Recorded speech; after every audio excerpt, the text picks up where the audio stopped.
5 lakhs cash తో బయటకు వెళ్ళిపోయింది సార్ ఇంట్లో నుంచి. డబ్బులు ఉన్నంత వరకు నన్ను అతను బాగా చూసుకున్నాడు. తర్వాత ఇంకా హరాస్మెంట్ చేస్తున్నాడు.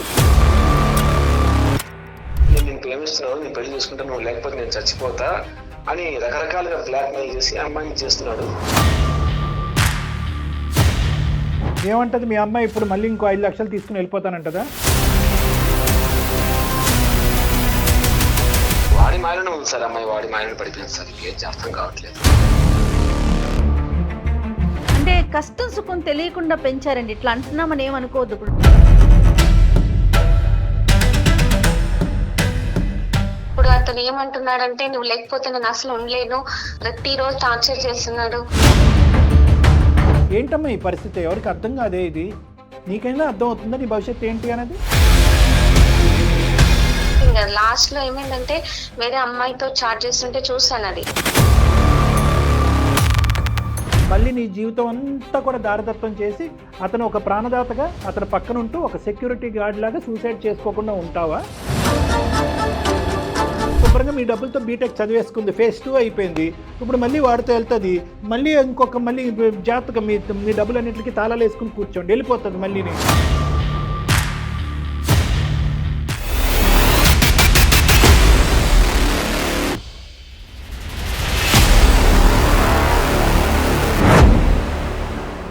అందం, ఆరోగ్యం, ఆత్మవిశ్వాసం అనూస్తో సాధ్యం. ట్రాన్స్ఫర్మేషన్ సర్వీసెస్ పైన flat 50% discount. Anoos since 1982.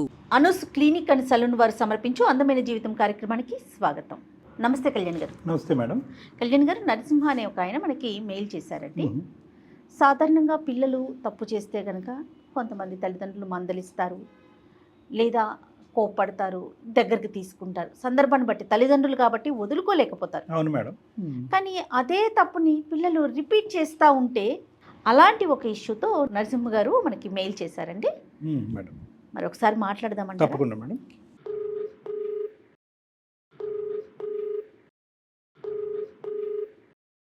Hello. Hello, నమస్తే అండి నరసింహ గారా? అవును, మీరెవరు మేడం? నేను జయానండి, సుమన్ టీవీ అందమైన జీవితం ప్రోగ్రామ్ నుంచి కాల్ చేస్తున్నాను. Thank you madam. మీరు మెయిల్ చేశారు కదండి?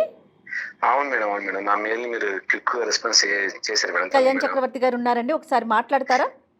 మాట్లాడుతుంది మేడం. ఓకే, ఒక్క నిమిషం. నరసింహ గారు. సార్ నమస్తే సార్. నమస్తే సార్. నమస్తే గురుగారు, చెప్పండి సార్. ఎవరిదండి సమస్య? దేని గురించి చేశారు? మా పాపది సమస్య సార్. మా అమ్మాయిది 47 సంవత్సరాలు. నేను బయట ప్రైవేట్ ఎంప్లాయీ మేడం. నేను ఓకే అండి. మీకు ఎంతమంది పిల్లలండి? ఒక అమ్మాయి మేడం. యాక్చువల్ గా ప్రాబ్లం మా పాప ప్రాబ్లం సార్. ఒక ప్రేమ విషయంలో అది జరిగేటువంటి విషయం సార్. అది అమ్మాయి ఇంటర్మీడియట్ చేసేటప్పుడు బయట అబ్బాయి ఎవరు వెంటబడి ప్రేమిస్తున్నా అని చెప్పేసి వెంటబడ్డాడు సార్. బయట అబ్బాయి? అవును సార్, కాలేజ్ అబ్బాయి కాదు. ఇది తెలిసింది, తర్వాత గొడవలు జరిగాయి, బాగా చాలా ఇష్యూ అయింది. అందరం ఇంకా కేసులు పెడితే బాగుండదనే ఉద్దేశంతో తనే దాచుకున్నాను. అయితే అమ్మాయి 5 lakhs క్యాష్ తో బయటకు వెళ్ళిపోయింది సార్ ఇంట్లో నుంచి. నేనైతే చాలా సఫర్ అయిపోయాను మేడం 6 months లో. మీరేమి పోలీస్ కంప్లైంట్ కి వెళ్ళటం అట్లా ఏం చేయలేదా? నేను కంప్లైంట్ ఏమి ఇవ్వలేదు మేడం. ఆల్రెడీ పరువు పోయింది, మళ్ళీ ఇచ్చుకొని చేయడం ద్వారా అంత పెద్ద ఇష్యూ అవుతుంది. నేను చాలా ఓపికతో ఇంట్లో ఉండిపోయాను మేడం. కానీ ఒక్కనొక్క బిడ్డని అలా ఎలా వదిలేస్తారు నరసింహరావు గారు? అంటే మరి అది ఇబ్బంది కాదా మీకు? ఇంకా ఎవరు చెప్పుకోండి సార్. అమ్మాయి పెంచుకున్న ఆడపిల్ల పరుగు పోయే పరిస్థితి తెచ్చింది. ఇంతకీ అసలు అతని గురించి ఏమి ఎంక్వైరీ చేయలేదండి? అబ్బాయి ఎక్కడ, అబ్బాయి తల్లిదండ్రులు ఏంటి, అసలు అతను ఏం చేస్తూ ఉంటాడు, ఇలాంటివి ఏమన్నా? చూశాను మేడం, చాలా గొడవలు కూడా జరిగాయి. అబ్బాయి బయట అబ్బాయి, కాలేజ్ అబ్బాయి కాదు. తర్వాత 6 నెలల తర్వాత మళ్ళీ వచ్చింది, ఇంటికి వచ్చింది. వచ్చిన తర్వాత తనే వచ్చింది? అవును అవును మేడం, తనే వచ్చింది. ఏందమ్మా ఏంటి పరిస్థితి, ఇట్లా ఏం జరిగింది అది అనేసరికి మొత్తం చెప్పింది అమ్మాయి. లేదన్నా నాకు నచ్చట్లేదు, నేను ఇది వచ్చేసాను అన్న, నేను వదిలేసి ఉండలేను మిమ్మల్ని, డబ్బులు ఉన్నంత వరకు నన్ను అతను బాగా చూసుకున్నాడు, తర్వాత హరాస్మెంట్ చేస్తున్నాడు, అది ఇది అని చెప్పేసి చాలా మాటలు చెప్పింది మేడం, బాధపడుతూ. సో ఈ అమ్మాయి బేసిక్ గా మిమ్మల్ని వదిలిండలేక వచ్చేసిందా, లేదంటే అతను నచ్చక వచ్చేసిందా? అతని ఇబ్బందులకి అతను ఇబ్బంది పెడుతున్నాడు సార్. ఫస్ట్ టైం కొన్ని రోజులు బాగానే చూసుకున్నాడట, డబ్బులు ఉన్నంత వరకు బాగా చూసుకున్నాడు. ఏమన్నా అతనికి పని గట్రా ఏమన్నా ఉందా అండి? కొద్దిగా ఏమన్నా చదువు గానీ? అతను జూలై క్యాండిడేట్ సార్. అతను బయట తిరిగేవాడు మొత్తం. ఆ పిల్లడు వయసు ఎంత ఉంటుందండి సుమారు? నా అమ్మాయి కంటే 2-3 ఏళ్ళు పెద్దవాడు అంతే. సో వాడు మైనర్ గా ఉన్నప్పుడే పాపని తీసుకెళ్లిపోవటం జరిగింది. ఇద్దరు మైనర్సే, కానీ ఎటొచ్చి మీరేంటంటే దాన్ని ఇంకో లెవెల్కి అయితే తీసుకెళ్ళలేదు. అవును సార్. ఫైనల్గా మీరు అనుకున్నట్టుగానే ఆ వాతావరణంలో పాప ఉండలేక ఒక డబ్బులన్నీ ఖర్చు పెట్టేసుకుని 5 లక్షలు కాస్త ఇదైపోయి మళ్ళీ తిరిగి వచ్చేసింది. తిరిగి వచ్చిన తర్వాత నాన్న వాడు కరెక్ట్గా లేదు, వాడి బాధలు నేను తట్టుకోలేకపోతున్నాను, మిమ్మల్ని వదిలి ఉండలేకపోతున్నాను అని చెప్పింది పాప. అంతేనండి? అంతే సార్. నేను అర్థం చేసుకుంది కరెక్టే కదా? రైట్, ఓకే, అవును సార్. రైట్. తర్వాత మీరు ఏం చేశారండి? పాపని ఏమీ లేకుండా యాక్సెప్ట్ చేశారా, కొంత మందలించారా? నేను యాక్సెప్ట్ చేశాను సార్. ఇంకా అంటే చెప్పేది వరకు చెప్పాము సార్, రోజు చెప్తూ ఉంటాము.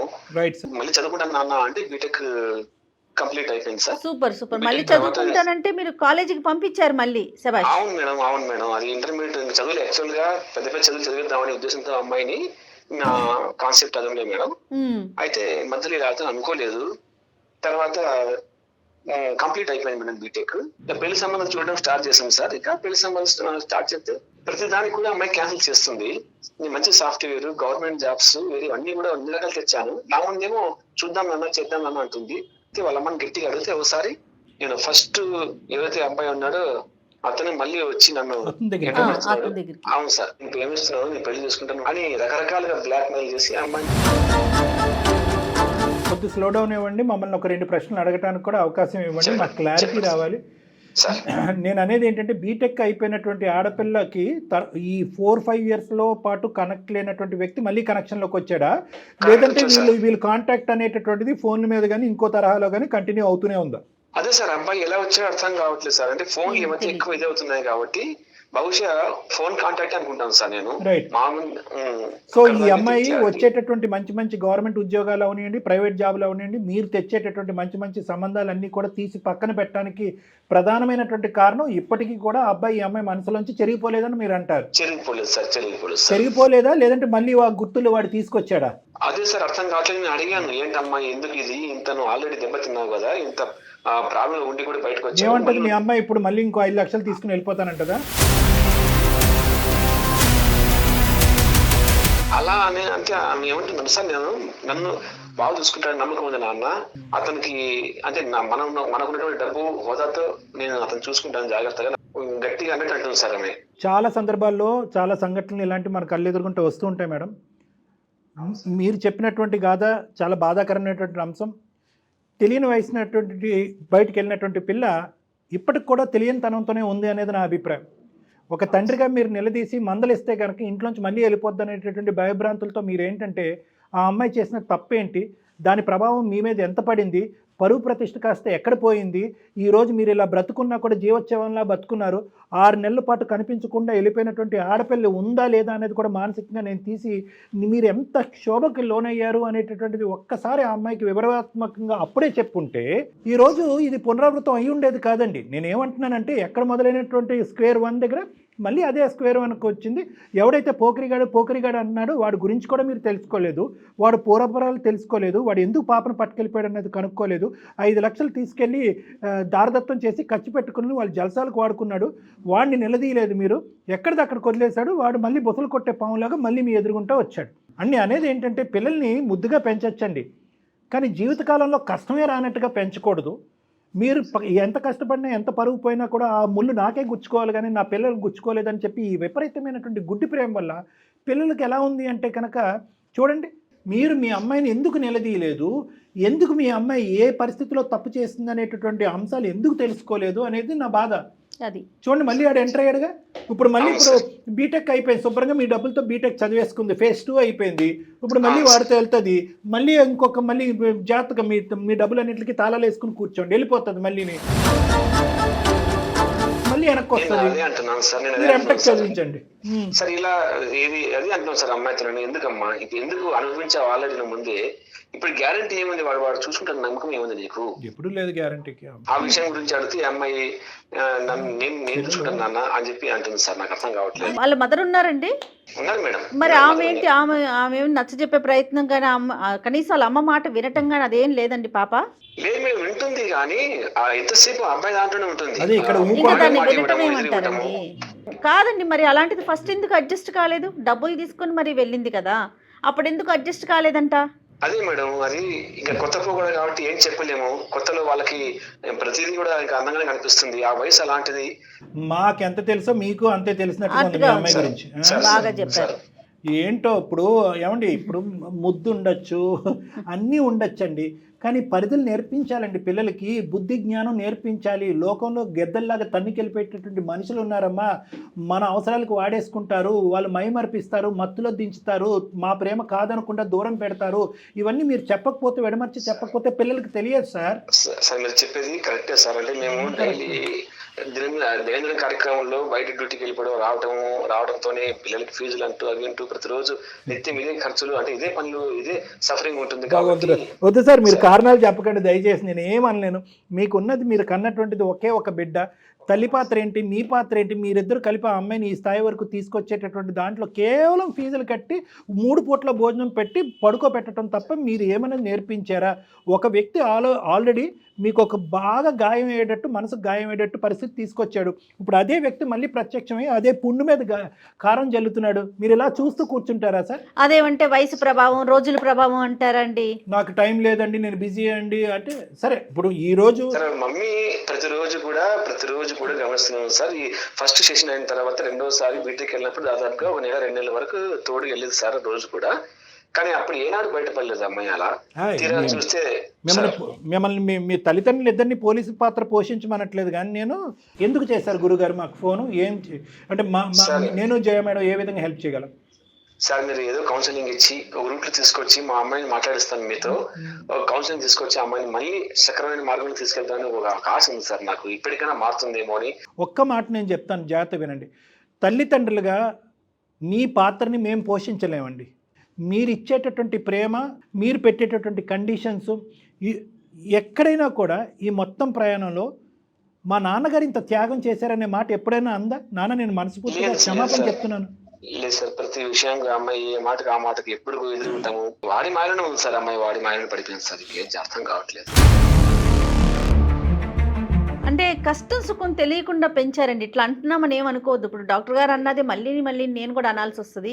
పిల్లలకి కష్టం సుఖం తెలియపోతే ఎట్లాగండి? కనీసం ప్రేమ లేకపోయింది, కనీసం నాన్న ఇంత కష్టపడుతున్నాడే, అమ్మ ఇంత కష్టపడుతుంది, నేను ఈ పని చేస్తే పరువు పోతుంది, మంచి చెడు. అది ఒక్క పాప అనే ఒక మీరు చెప్పేటటువంటి కథా కమానిషి ఎలా ఉంది అంటే ఏదో పక్కింటి ఎదిరింటి వాళ్ళు కథ చెప్తున్నట్టుగానే ఉంది. కానీ అంటే మీకు బాధ లేదని నేను అన్ను, కానీ ఇప్పటికీ కూడా నా పాత్ర ఎవరో పోషిస్తారు. డాక్టర్ కళ్యాణ్ చక్రవర్తితో అందమైన జీవితమో ఒక కార్యక్రమం జయ మేడం ఉంది, వీళ్ళు నచ్చ చెప్తే కనుక అయిపోద్దని చెప్పి ఈ మొత్తం ప్రయాణంలో జరిగినటువంటి పరిస్థితుల్ని ఆ అమ్మాయికి కూర్చోపెట్టి వివరంగా మాట్లాడేది మీరు తప్ప, నేను చెప్తే రాదండి. సార్ చెప్పాం సార్, గొడవలు కూడా జరిగాయి అని తెలిసి కూడా అమ్మాయి అప్పట్లో ఏమో బాధపడి వచ్చేసింది అన్నది. మళ్ళీ ఇప్పుడు 3 years తర్వాత బీటెక్ అయిన తర్వాత ఏంటమ్మాయి అంటే నేను ఏ సంబంధం చూసుకున్నానా, నాకు ఒక తండ్రిగా మీ పాత్ర మీ అమ్మాయికి చెప్పటమే కాకుండా అసలు ఈ బ్యాక్గ్రౌండ్లో ఉన్నటువంటి వ్యక్తి ఎవడు వీడు ఎందుకు 3-4 సంవత్సరాలకు ఒకసారి వచ్చి మన తలుపు తడుతున్నాడు? ఎందుకంటే ఈజ్ ఎ బిగ్ రిస్క్ అండి ఇది. We're talking about a risk issue. ఈరోజు ప్రాణాలకి కేవలం పరువు ఒకటే కాదు, ప్రాణాలకి సంబంధించినటువంటి అంశం కూడా. ఏమో ఎన్నో కథలు చూస్తున్నాం, ఎన్నో మనం చూస్తున్నాం. ఏమో ఈసారి మీ అమ్మాయిని పట్టుకెళ్ళిపోయి మళ్ళీ ఈ అమ్మాయి 10 రోజుల తర్వాత అలా వెళ్ళిపోద్ది అనేటటువంటి ఉద్దేశంతో మీ అమ్మాయిని తీసుకెళ్ళి అక్కడ కూర్చోపెట్టి నెలకు 1 లక్ష రూపాయలు మిమ్మల్ని బ్లాక్మెయిల్ చేస్తే కూడా ఇచ్చేటట్టున్నారు మీరు. సార్ నేను ఒక తండ్రిగా నిలబడి మీ ఎదురుగా నేను చేతులు నిలబడి అడగడం ఒకటే సార్, ఆ అమ్మాయి జీవితం బాగుండాలి, లైఫ్ బాగుండాలని ప్రతి తండ్రి కోరుకుంటాడు. అది మీ ద్వారా కొన్ని అంశాలు చెప్పి, అంటే కౌన్సిలింగ్ ద్వారా అమ్మాయి ఏమన్నా మారుతుందేమో అనే ఉద్దేశంతో వచ్చాను సార్. ఇంకా అంతకంటే నేను ఏం చేయలేదు సార్, ఎందుకంటే చేజారిపోయిన విషయంలా కనిపిస్తున్నారు చూస్తుంటే సార్. ఇది మీ అమ్మాయి ఉన్నారా మీ పక్కన? వాళ్ళ అమ్మతో పాటు షాపింగ్ వెళ్తానని చెప్పి చెప్పింది మేడం. ఓకే, మరి మాట్లాడమంటారా? మాట్లాడుతుంది మేడం, మాట్లాడుస్తాను మేడం. చివరిగా నేను జయ మేడం, చక్రవర్తి సార్, నేను చేతులు ఎత్తుకొని మీకు వేడుకుంటున్నాను. ఒక ఫాదర్ గా, ఒక తండ్రిగా నేను ఫెయిల్యూర్ అయిపోయాను సార్. చెప్పకూడదు, ఘటన జరిగినప్పటి నుంచి నా మైండ్ పని చేయట్లేదు. నేను ఇప్పటిదాకా ఏం మాట్లాడను ఏంటో కావట్లేదు. చాలా బాధలో ఉన్నాను సార్. మీ ఇద్దరు నేను వేడుకున్నది ఒకటి, చేతులు దండం పెడుతున్నాను సార్. అర్థమవుతుంది ఆవేదన. అంటే మీరు చెప్పే విధానాన్ని బట్టి మీరు ఎంత బాధపడుతున్నారు, ఎంత కంగారులో ఉన్నారు. సమాజంలో అసలు మీరు ఊహించుకోలేరు. చాలామందికి చాప కింద నీరులాగా, ఒక ప్రవాహంలాగా వెళ్ళేటటువంటి ఒక ఉపద్రవం అండి ఇది. ప్రతి ఇళ్లల్లో అమ్మో ఈ రోజు మన ఆడపిల్లని బయటకు పంపిస్తున్నాం ఏంటి పరిస్థితి అని అనుకునేటటువంటిది. అందులో మంచి కుటుంబం సార్ మాది, మంచి పేరున్న కుటుంబం. నాకు ఏదో రకంగా దారి చూపిస్తారని అనుకుంటున్నాను సార్ మా కుటుంబానికి. మీరు పెంచినటువంటి మీ బిడ్డలో ఏమీ ప్రాబ్లం లేదండి, పెంచినటువంటి విధానంలో కూడా ప్రాబ్లం ఉందని నేను అనుకోవట్లేదు. కానీ పెద్దలు అన్నారు చూడండి, కీడించి మేలంచాలన్నది సమాజంలో కొన్ని వికృతమైనటువంటి ఆలోచన శైలితో ఉండేటటువంటి కొంత గ్రూప్స్ అండ్ గ్యాంగ్స్ ఉన్నాయన్నమాట. వీళ్ళకి పగలనక రాత్రనక ఫుల్ టైం జాబ్ ఏంటంటే కనుక ఒక వెల్ సెటిల్డ్ ఎడ్యుకేటెడ్లో ఉండి అల్లారు ముద్దుగా పెంచుకున్నటువంటి ఒక ఆడపిల్లని మనం పటాయించాలి. పటాయిస్తే కనుక ఇంకా ఆ దెబ్బతో మన జీవితం సెట్ అయిపోయింది అని అనుకునేటటువంటి ఈ వికృతమైనటువంటి ఒక అంటే వాళ్ళకు కూడా ఇది ఏంటంటే ఒక హ్యాబిట్, ఒక హాబీ అయిపోయిందనమాట. సో మనం పిల్లలకి యూజువల్గా ఇలాంటి సందర్భాలు వచ్చినప్పుడు మనం గుండెల మీద గుద్దుకుని బాధపడుతూ ఏడుస్తూ ఉంటాం. కానీ అందరి ఇళ్లలో ఒక వయసు వచ్చినటువంటి ఆడపిల్లలు ఉన్నటువంటి ప్రతి ఇంట్లో కూడా తల్లిదండ్రులు అన్ని విధాలుగా నీతులు నియమాలు వీటి గురించి చెప్పిన ఒక విధంగా ఏమని చెప్పాలి అంటే కనుక, అమ్మ ఈ ప్రమాదం ఉండబోతుంది, వచ్చేటటువంటి వ్యక్తి ఎవరైతే ఉన్నాడో మాకంటే విపరీతమైనటువంటి ప్రేమ చూపెట్టేటటువంటి ప్రయత్నం చేస్తాడు, మాలో ఉండేటటువంటి లోపాలు నీకు వేలెత్తి చూపెట్టి అదిగో మీ అమ్మ నాన్న నిన్ను ఇలా పెంచారు కాబట్టి నువ్వు ఇలా ఉన్నావు, దానికి మించినటువంటి ప్రేమ నేను ఇస్తాను అని చెప్పి కపట ప్రేమ చూపెడుతూ మిమ్మల్ని ఇమోషనల్గా, ఫిజికల్గా, ఫైనాన్షియల్గా ఇన్ని రకాలుగా వాడుకునేటటువంటి వాళ్ళు, ఫుల్ టైం జాబ్ చేసేటటువంటి వాళ్ళు మన చుట్టూరు ఉన్నారు అనేటటువంటి పెనుభూతాలు ఉన్నాయి మన చుట్టూరు అనేటటువంటిది పిల్లలకు మనం వివరాత్మకంగా చాలా వివరంగా చెప్పాల్సిన అవసరం ఉందండి, ఎదిగేటటువంటి ఆడపిల్లలు. రైట్. ఎనీవే మీ అమ్మాయితో మీరు మాట్లాడిస్తున్నారు. పాప పేరండి రేఖ. ఓకే, మాట్లాడతాను సార్, ఒక్క నిమిషం కలపండి ఒకసారి. దయచేసి లైన్ లో వేచి ఉండండి. The person you are speaking with has put your call on hold. Rekha. Hello hello hello Rekha. నాన్న చెప్పు నాన్న. ఎక్కడున్నావు అమ్మా? అమ్మతో బయటకు వచ్చానా? ఛానల్లో పరిచయం సార్ ఉన్నారమ్మా, ఉన్నటి విషయాన్ని అనుకుని నిజాలు చెప్పేసాయమ్మా, వాళ్ళు మనకు పరిష్కారం చూపిస్తారు వాళ్ళు. నాన్న మళ్ళీ ఎందుకు నాన్న ఇవన్నీ, ఎందుకు ఇలాంటివి చేస్తున్నావు నాన్న? లేదమ్మా అలాంటిదని కాదమ్మా, రేపు పొద్దున మళ్ళీ వాడు వచ్చి ఇంకా లైఫ్ లో నీకు ఇబ్బంది పెడుతూ నాకు ఇబ్బంది పెడుతూ ఎన్నో సమస్యలు ఎదుర్కొంటామమ్మా, రోజులు బాగలేవు. ఒక్క నిమిషం ఎందుకు నాన్న ఇప్పుడు మళ్ళీ వాళ్ళతో కాదమ్మా, ఒక్క సెకండ్ విని తల్లి, చిన్నపిల్లవి ఒక 2 నిమిషాలు ఓపిక పట్టామా. జీవితానికి సంబంధించిన అనే అంశాల్లో మాలాంటి వ్యక్తులు ఎవరన్నా మాట్లాడితే ఇప్పటి వరకు మీ తల్లిదండ్రులు మాట్లాడినటువంటి ఎన్ని మాటలు, వాళ్ళు చెప్పినటువంటి బుద్ధులు నీతులు ఎంతవరకు నీ బ్రెయిన్లోకి వెళ్ళినాయో ఇప్పటివరకు నాకు తెలీదు. పడినటువంటి ఆ ఊబిలోనే మళ్ళీ దిగుతానని అంటున్నావు, ఎందుకో మాకు అసలు అర్థం కావట్లేదు. పెద్దలుగా నేను డాక్టర్ కళ్యాణ్ చక్రవర్తి అంటారమ్మా, అందమైన జీవితం అనే కార్యక్రమం నడుపుతూ ఉంటాము. నేను సైకియాట్రిస్ట్ ప్లస్ కౌన్సిలింగ్ ఇది చేస్తూ ఉంటాను. నాతో పాటు జయ మేడం ఉన్నారు. ప్రత్యేకంగా మీ నాన్నగారు చాలా వేదంతో ఒక ఈమెయిల్ పంపించడంతో ఆ ఈమెయిల్ని వెంటనే టేకప్ చేసి ఆ సమస్యకు ఒక పరిష్కారం చూపెట్టాలి అనే ఆలోచనతో నేను మేడం ఇక్కడికి వచ్చామమ్మా. మా సమయం అనేది చాలా విలువైందమ్మా. దయచేసి నువ్వు ఓపిక పట్టి ఒక 2 నిమిషాల పాటు మేము మాట్లాడేది వింటే బాగుంటుంది అనేది మా విజ్ఞప్తి అమ్మా. నీ పేరమ్మా? రేఖ సార్. ఓకే రేఖ, జరిగిందంతా కూడా నాన్నగారు చెప్పారమ్మా. ఇంటర్మీడియట్ వయసు 15-16 ఇయర్స్ అప్పుడు నువ్వు ఒకసారి మోసపోయావు అనేది నీకు బాగా తెలుసు.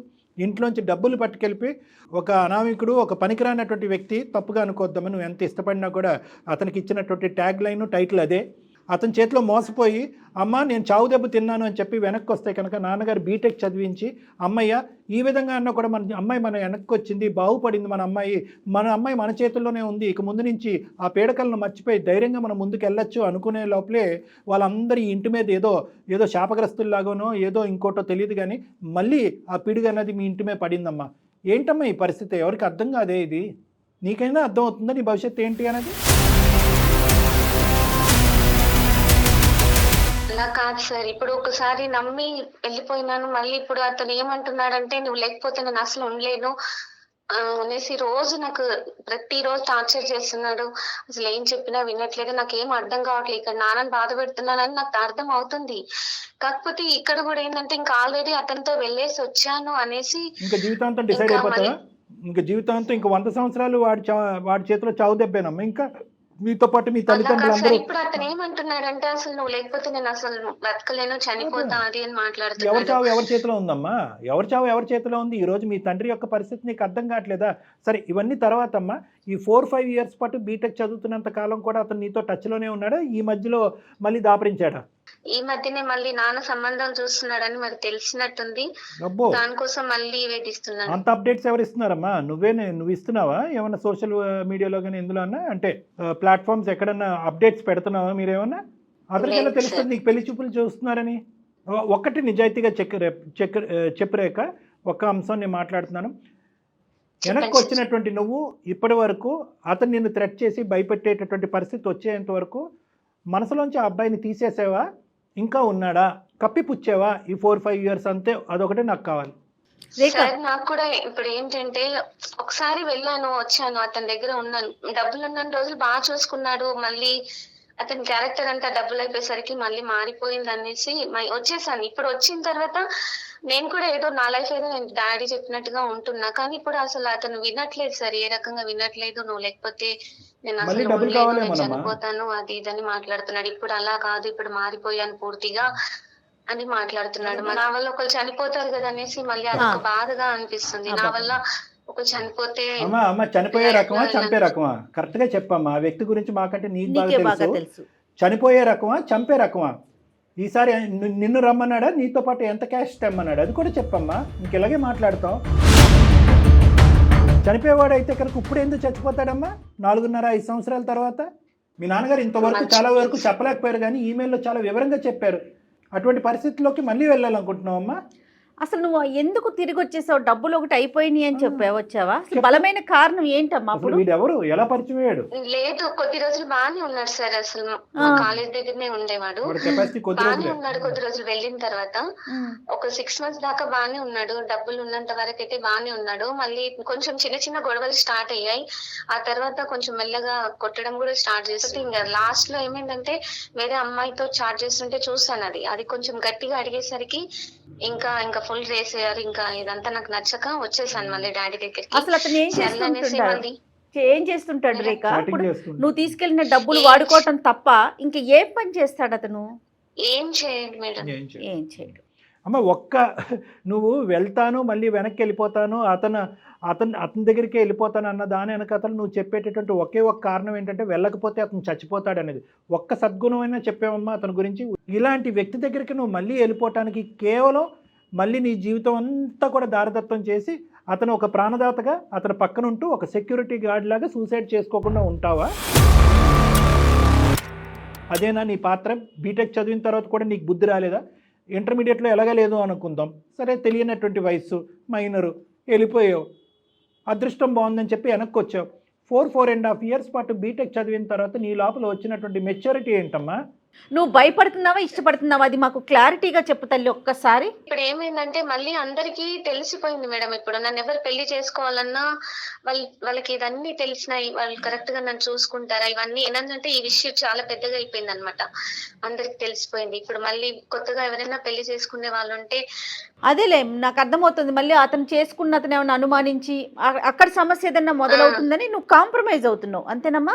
అవును మేడం. అమ్మ ఇక్కడ నేను ఒకటి చెప్పనా అమ్మ, సింపుల్గా నువ్వు చాలా తెలియనితనంతో మాట్లాడుతున్నావు.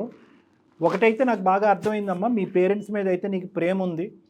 ఎటొచ్చి ఏంటంటే వాళ్ళు ఒక సంబంధం తీసుకొచ్చి నీకు చేస్తే కనుక మళ్ళీ అవమాన పాలు అవుతారు, ఇలాంటి అమ్మాయిని మాకు కట్టబెడతారా అనేటటువంటి ఉద్దేశం, వాళ్ళ మీద అవును సార్. ఒక బురద జల్లుతారు సమాజం అనేటటువంటి ఉద్దేశంతో నీకు అక్కడ నరకం అని అర్థమైనా కూడా ఆ నరకంలోకి వెళ్ళిపోయి నా జీవితం ఎలాగ డిసైడ్ అయిపోయినా నేను డిప్రెషన్లో మాట్లాడుతున్నాను. నువ్వు ఒక్కటి గుర్తుపెట్టుకో అమ్మా, ఇక్కడ పెళ్ళి అనేటటువంటిది చాలా ఆఖరి అంశం. వాడిని పెళ్లి చేసుకో అక్కర్లేదు, వాడి దగ్గరికి వెళ్ళక్కర్లేదు, దయచేసి నువ్వు ఇంకో పెళ్లి కూడా చేసుకో అక్కర్లేదు. అర్థమవుతుందమ్మా? ఇక్కడ పెళ్ళి అనేటటువంటిది చాలా సెకండరీ ఇష్యూ. నువ్వు పెళ్ళిని కాపాడాలి అనే ఉద్దేశంతో నీ ప్రాణాలనే త్యాగం చేసి నీ జీవితాన్నే అంతం చేసుకునేటటువంటి ఆలోచనలో వెళ్ళిపోతున్నావు. నాకు ఏం అర్థం కావట్లేదు సార్. ఇప్పుడు చివరికి ఎట్లయిపోయిందంటే అతను చేసుకోకపోతేనేమో చనిపోతా అది ఇది అని అంటాడు. చేసుకుంటే అమ్మ చేసుకుంటే మీ పేరెంట్స్ పరిస్థితి ఏంటి అన్నది కూడా ఒక్క 2 సెకండ్లు మాట్లాడమ్మా. ఆల్రెడీ ఒక నరకాన్ని అనిపించినటువంటి నీ తల్లిదండ్రులు ఒక పనికిరానటువంటి ఒక డాష్ గార్డ్ గురించి ఈరోజు మళ్ళీ ఇంకో నరకం చూసేటటువంటి పరిస్థితిలో లేరు. వాళ్ళు గుండె పగిలి చచ్చిపోయేటట్టున్నారు మీ పేరెంట్స్. ఏం ఆలోచిస్తున్నావు అమ్మా? వాడు ఇప్పటి వరకు నువ్వు పక్కన ఉంటేనే 6 నెలల పాటు డబ్బులు తీసుకుని వెళ్ళి కూర్చుంటే నువ్వు పక్కన ఉంటేనే చాటింగ్ చేసిన వాడు నువ్వు ఈ లేనటువంటి ఒక 4-5 ఇయర్స్లో ఎంతమంది అమ్మాయిలతో చాటింగ్ చేస్తుంటాడు, ఎంతమంది అమ్మాయిల్ని వాళ్ళ ఇంట్లోంచి లేపుకుని వచ్చి ఉంటాడు, ఎంతమంది అమ్మాయిలతో పెళ్లి చేసుకుని ఉంటాడు, ఎంతమంది అమ్మాయిలతో శారీరకంగా కలిసి ఉంటాడు. అలాంటి వ్యక్తి దగ్గరికి ఈరోజు చచ్చిపోతాడేమో, ఇన్ని రోజులు బట్టి అతను నా గురించే బతుకున్నాడని అంటున్నావా నువ్వు? నీ మనస్సాక్షికి తెలీదా నువ్వు ఎలాంటి వ్యక్తిని ప్రేమించావో? నీ మనస్సాక్షికి తెలీదా వాడు నువ్వు లేకపోతే బతుకుంటాడా చచ్చిపోతాడా అనేది? అంటే సార్ ఇన్ని రోజులు వెళ్ళేసి వచ్చానని అదొక్క దాని వల్ల నేను మళ్ళీ ఏడుస్తుంటే బాధ అనిపిస్తుంది. నేను ఏం చేయలేక అసలు ఏం తోచని స్థితిలో ఉన్నా. నాకు అర్థమైనంత వరకు తను భయపడుతోంది. ఇంకొక అబ్బాయిని కనుక పెళ్లి చేసుకుంటే ఇతను వచ్చి మళ్ళీ ఏం క్రియేట్ చేస్తాడో, అందుకని వదిలేస్తే ఇతను ఏమన్నా చేసుకుంటాడేమో, కేవలం భయంతోనే ఆలోచిస్తుందని నాకు అనిపిస్తుంది. ఇక్కడ ఎక్కడ బాగా చెప్పారు మేడం. ఇక్కడ ఎక్కడ అమ్మా నీ యొక్క ఇంగితానికి తెలుసు, నీ ఇన్నర్ కాన్షియస్ తెలుసు, ఇక్కడ ఏమీ లవ్ స్టోరీ అంటూ ఏమీ లేదు, ప్రేమలు ప్రాణత్యాగాలు అంటూ ఏమీ లేదు. ఇప్పటికీ కూడా మాట్లాడుకున్న ఇంతసేపులో ఎక్కడైనా స్వచ్ఛమైనటువంటి ప్రేమ ఉందంటే కనుక అది మీ అమ్మ నాన్న ప్రేమ మాత్రమే. మిగతాదంతా కూడా స్వార్థపూరితమైనటువంటి కల్పితమైనటువంటి ప్రేమ, డబ్బుల గురించి ప్రేమ, శారీరకమైనటువంటి సుఖం గురించి ప్రేమ. వాడు ఈజీగా ఈ 4.5 ఇయర్స్లో బాగా స్టడీ చేశాడు మీ పేరెంట్స్ని.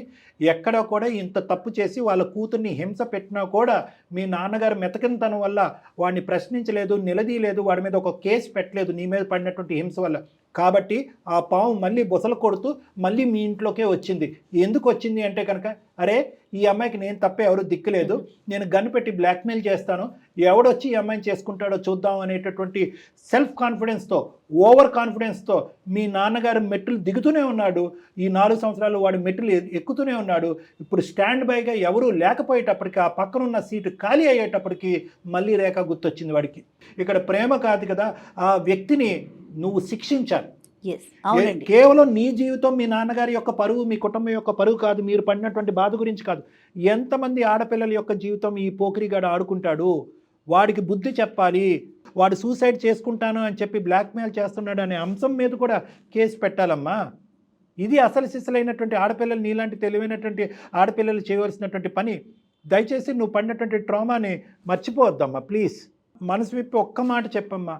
నిజంగా ఆ వ్యక్తి మీద గౌరవం మాట, దూరం మాట, భయం ఉంది.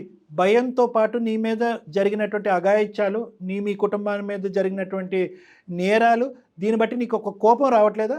అతనిది ప్రేమ అనుకున్నాను, కానీ నాకు తర్వాత ఇప్పుడు ఇదంతా చూస్తుంటే తెలుస్తుంది నాకు అతను ఏమైనా చేస్తాడేమో అనేసి భయం అయితే చాలా ఉంది సార్. దయచేసి నాకు ఎలా చెప్పాలో కూడా అర్థం కావట్లేదు.